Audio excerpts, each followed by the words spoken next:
बिहार में एनडीए का झगड़ा सुलझने का नाम नहीं ले रहा है। एक तरफ चिराग पासवान दबाव की राजनीति कर रहे हैं तो जेडीयू की तरफ से लगातार चुनौती दी जा रही है। बिहार में एनडीए के भीतर चल रही खींचतान खत्म होने का नाम नहीं ले रही। सबसे बड़ा रोड़ा बन गया है नीतीश की पार्टी जेडीयू और पासवान की पार्टी एलजेपी के बीच चल रही लड़ाई।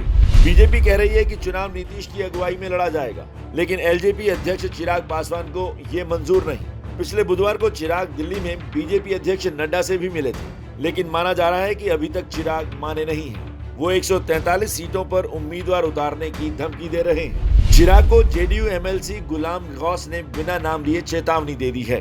राजकुमारों की परंपरा चल पड़ी है देश में। I am not talking about any particular person, लेकिन ये देखने में आ रहा है कि बहुत से राजकुमार लोग जो राजनीति में आए हैं, किसी एक पार्टी में नहीं, बहुत सारी पार्टियों में, तो दूसरे के कंधे पर खड़े होते हैं तो उनको लगता है कि हमारा कद बहुत लंबा हो, और जब निचलका जो है कंधा झाड़ देता है, दांत नाक मुंह सब ऊपर वाले का टूट जाता है, औकात समझ में आ जाती है। जाहिर है एनडीए में सहयोगी दलों में आपस में ही जिस तरह तलवारें खींची हुई हैं, वो अच्छे संकेत नहीं है। लेकिन बीजेपी को अभी भी भरोसा है कि एनडीए एकजुट रहेगा।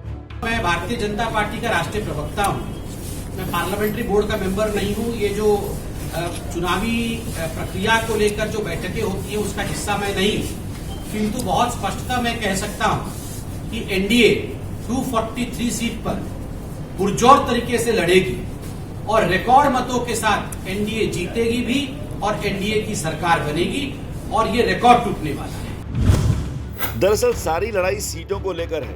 पिछली बार बीजेपी 157 सीटों पर चुनाव लड़ी थी और उसे 53 सीटों पर सफलता मिली थी। चिराग पासवान की एलजेपी 42 सीटों पर लड़ी थी और लेकिन उसे महज 2 सीटें ही मिली थी। जीतन मांझी की पार्टी 21 सीटों पर लड़ी थी और उसे 1 सीट पर ही सफलता मिली थी।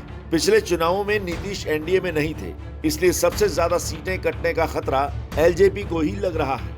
और शायद यही वजह है कि चिराग पासवान दबाव बनाकर ज्यादा से ज्यादा सीटों के लिए जोर बना रहे हैं। लेकिन डर इस बात का भी है कि कहीं चिराग अपनी इस हरकत से अपना ही घर न जला बैठे।